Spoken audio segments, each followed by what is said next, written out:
জীবনের দৌড় কখনো শেষ হয় না। জীবন এক অদ্ভুত দৌড়।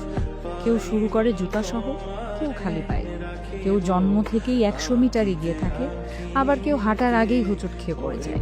সময়ের সাথে আপনি বুঝতে পারবেন এই দৌড়ের নিয়মগুলো কখনোই সবার জন্য একরকম নয়। আপনি হয়তো দেখবেন কেউ সহজেই সব শিখে নেয়, পরীক্ষার আগে রাতে কয়েক ঘন্টা পরেই অসাধারণ ফলাফল করে, আর আপনি দিনের পর দিন খেটে গেলেও কাঙ্ক্ষিত রেজাল্ট পাচ্ছেন না। আপনার আশেপাশে এমন অনেক মানুষ থাকবে যাদের জীবন বাধাবিহীন রাস্তায় চলতে থাকে।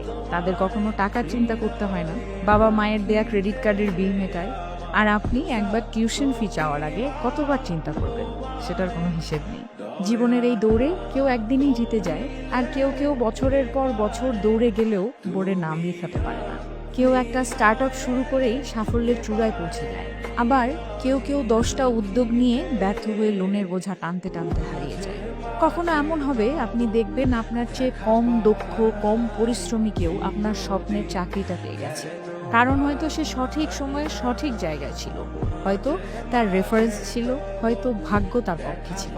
এসব ভেবে হয়তো আপনার নিজের উপর রাগ হবে, জীবনকে অন্যায় মনে হবে, কিন্তু বাস্তবতা হলো এই প্রতিযোগিতায় আপনি যদি শুধুই তুলনায় ব্যস্ত থাকেন তাহলে ক্লান্তি ছাড়া আর কিছুই পাবেন না।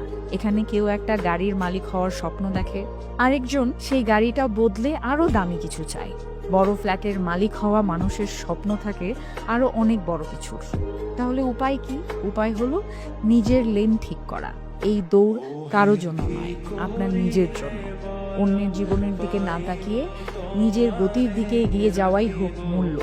জীবন সবসময় ফেয়ার হবে না আপনার সাথে, কিন্তু আপনি নিজেকে প্রস্তুত করতে পারেন, সময়ের সাথে নিজেকে গড়ে তুলতে পারেন। কারণ সত্যিকারের জয়ী হওয়ার জন্য গন্তব্যে পৌঁছানোর দরকার নেই, দরকার শুধু এক পা করে সামনে এগিয়ে যাওয়ার। আর ঠিক এগিয়ে গেলেই দেখবেন একটা একটা করে রাস্তা চোখের সামনে এসে পড়েছে।